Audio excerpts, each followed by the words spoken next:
Hello, ഇന്ന് വീണ്ടും ഒരു സർപ്രൈസ് വീഡിയോ ആണ് കേട്ടോ. ഇത് എൻ്റെ സർപ്രൈസ് അല്ല, എൻ്റെ അളിയനാണ് പ്ലാൻ ചെയ്തിട്ടുള്ളത്. എൻ്റെ സിസ്റ്ററിൻ്റെ ബർത്ത്ഡേ ആണ്. അപ്പോൾ അതിന് വേണ്ടി 12 മണിക്ക് വരാൻ പറഞ്ഞിട്ടുണ്ടായിരുന്നു. ഞങ്ങൾ കറക്റ്റ് ഒരു 11:49 വീട്ടിൽ നിന്ന് ഇറങ്ങി.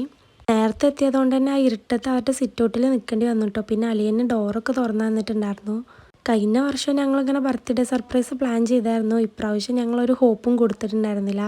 ഇവിടെ എത്തിയപ്പോൾ സർപ്രൈസ് ചെറുതായിട്ട് പാളിപ്പോയിട്ടുണ്ടായിരുന്നു കേട്ടോ. അവൾ കുട്ടീനെ എടുക്കാൻ വേണ്ടി അങ്ങോട്ട് വന്നപ്പോൾ ഞങ്ങൾ കണ്ടു വിചാരിച്ചു. പിന്നെ അളിയന് സിഗ്നൽ തരുന്ന വരെ ഞങ്ങൾ അവിടെ തന്നെ നിന്നു കേട്ടോ. കറക്റ്റ് 12 മണിയായപ്പോൾ ഞങ്ങൾ റൂമിൽ കയറി ചെന്നുങ്ങാണ്ട് അവർക്ക് സർപ്രൈസ് പൊട്ടിച്ചു. എന്നോടൊന്ന് പറഞ്ഞിരുന്നെങ്കിൽ ഞാനൊന്ന് മേക്കപ്പ് ചെയ്ത് നിൽക്കുമായിരുന്നു എന്നാണ് ഓള് പറഞ്ഞിട്ടുണ്ടായിരുന്നത്. സർപ്രൈസ് അങ്ങനെ പറയാൻ പറ്റൂലല്ലോ. ഒരു ഡ്രസ്സെങ്കിലും മാറ്റി നിൽക്കാമായിരുന്നു എന്നുള്ള രീതിയിലായിരുന്നു നിന്നിരുന്നത്. പിന്നെ ഇത് അളിയന് നല്ലൊരു കേക്കൊക്കെ സെറ്റാക്കി വെച്ചിട്ടുണ്ടായിരുന്നു.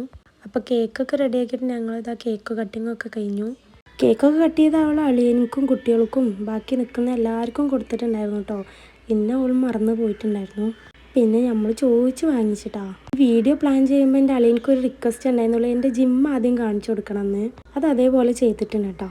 പിന്നെയാണ് അളിയാക്കാൻ്റെ ഗിഫ്റ്റ് കൊണ്ട് വന്നത്. ഒരുപാട് കാലമായി ആൾ ഈ ഒരു വാച്ചിന് വേണ്ടി ഇങ്ങനെ വെയിറ്റ് ചെയ്യുന്നു. എൻ്റെ കയ്യുമ്പോൾ കണ്ട മുതൽ അവൾക്ക് ഈ വാച്ച് വേണമെന്നായിരുന്നു.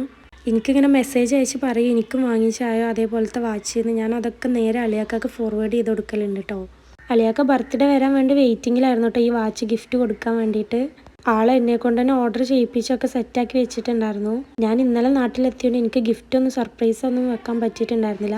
അതുകൊണ്ട് തന്നെ ഞാൻ അവൾക്ക് ഏറ്റവും ഇഷ്ടപ്പെട്ട ചോക്ലേറ്റ് ആണ് കേട്ടോ ഞാൻ വാങ്ങിച്ചു വന്നത്. അത് ഒരെണ്ണം മാത്രമേ വാങ്ങിച്ചിട്ടുണ്ടായിരുന്നു അവൾക്ക് കൊടുക്കാൻ വേണ്ടിങ്ങാണ്ട്. അത് അവിടുന്ന് തന്നെ ഞങ്ങൾ ഓപ്പൺ ചെയ്യിപ്പിച്ച് ഞങ്ങളൊക്കെ കഴിച്ചിട്ടാണ് കേട്ടോ അവിടുന്ന് പോകുന്നത്. പിന്നെ ഒരുപാട് ടൈം ആയിട്ടുണ്ടായിരുന്നു. അതുകൊണ്ട് ഞങ്ങൾ അവിടുന്ന് വേഗം വീട്ടിലേക്ക് തിരിച്ചു പോയി. അപ്പോൾ എത്രയേ ഉള്ളൂ. വീഡിയോ ഇഷ്ടപ്പെട്ടാൽ സബ്സ്ക്രൈബ് ചെയ്യാനും ലൈക്ക് ചെയ്യാനും കമൻറ്റ് ചെയ്യാനും മറക്കല്ലേ. ബായ്.